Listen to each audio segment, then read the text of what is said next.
안녕하세요. 발표를 할 바이오 이공학부 유예빈입니다.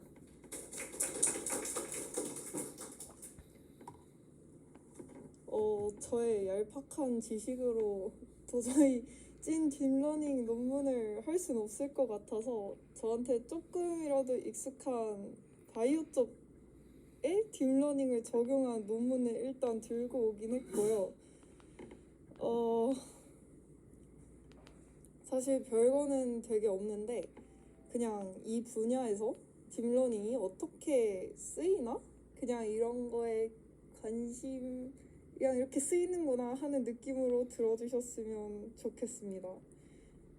그리고 제가 이게 인용수가 안 나와 있어서 왜 안 나와 있나 봤더니 이게 출판된 논문이 아니더라고요. 그래서 죄송합니다. 그리고 사실 발표를 준비하다 보니까 약간 이게 바이오 쪽 논문인가 딥러닝 논문인가 살짝 헷갈렸는데 그냥 일단 기본기부터 설명을 드리면 여러분의 몸은 세포로 이루어져 있습니다. 근데 이 세포 안에는 유전자라는 게 있어요. 그래서 이 유전자가 인간의 몸을 인간이 아니라 모든 생명체에 약간 눈이 이렇게 생겼다, 입이 이렇게 생겼다, 이런 거를 이제 정보를 담고 있는 그런 분자라고 생각을 하시면 됩니다. 그래서 생원이나 생투 들으셨던 분들은 알고 계시겠지만 이 유전자를 자세히 보면 이렇게 알파벳들이 많이 있는데요. 이게 다 분자입니다. 그래서 이 분자들이 정보를 담고 있고 이거를 분자들을 읽어 나가면서 아까 보신 것처럼 눈이 이렇게 생겼다, 코가 이렇게 생겼다, 이런 것들을 담고 있다고 생각을 하시면 됩니다. 약간 보시면 그래서 DNA가 컴퓨터와 비슷한 면모가 있다고 생각을 하는데요. 이렇게 얼핏 보면은 무슨 뜻인지 전혀 모르겠지만 컴퓨터가 이진법 0101로 정보를 담고 있는 것처럼 그 인간 아니면 생명체 유전자들도 이 ATGC 네 가지 서열들의 조합으로 그냥 모든 걸 표현하다 보니까 그냥 생명체를 코딩하는 그런 정보 프로그램이라고 생각을 하시면 좋을 것 같습니다.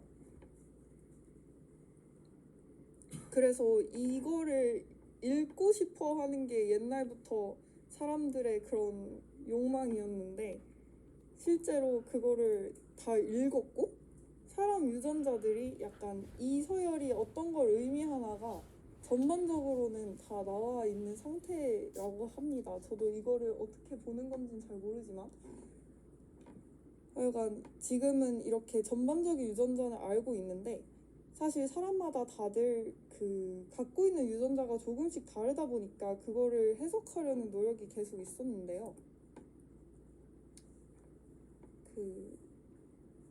코드에 문제가 생긴다면 에러가 떠서 실행이 안 되잖아요. 그래서 유전자도 비슷한 게 돌연변이가 생겨서 뭐가 달라지면 문제가 생길 수 있습니다.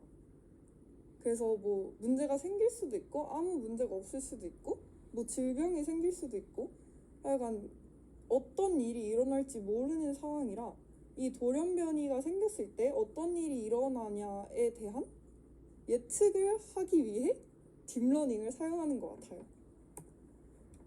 그래서 이 논문에서 새로 이제 알려주는 모델 이름이 GPN인데 Genomic Pre-trained Network라고 합니다. 그래서 이 유전자 서열을 가지고 프리트레이닝을 한 비지도 학습된 모델이고요. 논코딩 DNA의 베리언트 에펙트를 학습하는 그런 모델인데 이게 무슨 뜻이냐면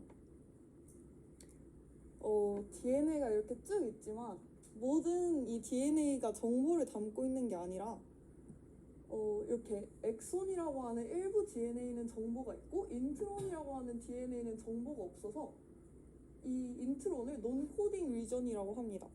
근데 정보가 없어서 사실은 쓸모가 없을 것 같지만 이 논코딩 리전이 이거 코딩을 시작을 해라 아니면 많이 해라 조금 해라 이런 그런 정보를 정보?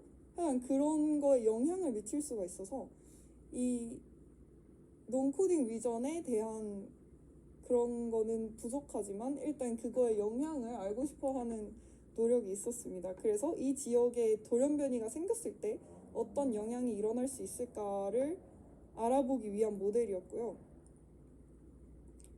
그 원래 기존에 있던 슈퍼바이즈드 모델이 있었는데 얘네가 대표적으로 여기 딥시랑 세이라는 모델이 있었어요. 이거는 그 저희 연구실에서도 쓰고 있는 모델들인데 그 펑셔널 지노믹스 데이터라고 유전자 서열 말고도 이 유전자가 어디서 발현이 시작되는지 뭐 어디가 하여간 이런 정보들을 이용해서 서열을 라벨링을 해서 이걸로 학습을 시킨 모델인데 아무래도 이 데이터의 양과 질이 중요한데 이 데이터를 얻기가 조금 어렵다고 합니다. 그래서 사실 이제 뭐 세포를 뽑아서 기계에 돌리고 그걸 또 전처리해야 되니까 가격 이슈가 좀 있고요. 저도 연구실 들어가서 배웠는데 아직도 전처리만 하고 있을 만큼 좀 복잡한 과정이 필요한 것 같아요. 그래서 사실 지금도 쓰는 모델이지만 이런 단점들이 있었는데 이 모델이 나온 이후에 NLP 분야에 그 버트랑 뭐 그런 친구들이 탄생을 한 것 같습니다.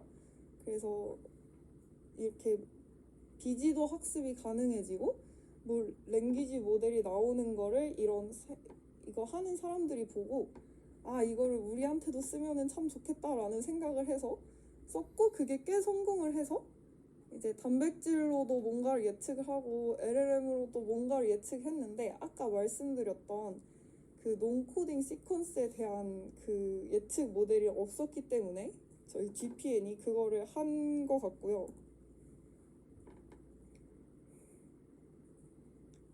그래서 GPN이라는 DNA 랭귀지 모델이 탄생을 했습니다. 제로샷 프레딕션으로 논코딩 베리언트 이펙트 그러니까 그 논코딩에 생긴 돌연변이가 어떤 영향을 주는지를 정확하게 이 모델을 이용해서 예측을 할 수 있었다는 뜻이고요. 그 라벨링이 필요 없다 보니까 그냥 기존 모델들보다 훨씬 싸게 그냥 서열 그것만을 가지고 트레이닝을 해서 훨씬 싸고 성능도 좋았다고 합니다. 이게 그 GPN의 구조인데 앞선 논문들에 비하면 굉장히 간단하게 생겼지만 저는 이해하는데 좀 어려움을 겪었는데요. 일단 그 DNA 서열도 약간 문장, NLP에서의 문장처럼 생각을 하는 것 같아요. 그래서 여기서는 마스크 랭귀지 모델링 태스크를 해서 그 보통 15% 정도를 가려서 학습을 했다고 하고 한 알파벳 하나하나를 토큰화해서 가려서 학습을 시작한 것 같습니다. 그리고 모델은 컨볼루션을 사용했는데 트랜스포머 말고 컨볼루션을 사용한 이유가 다양하게 있었지만 일단 저는 빨라서 그랬다는 것만 이해를 했고요.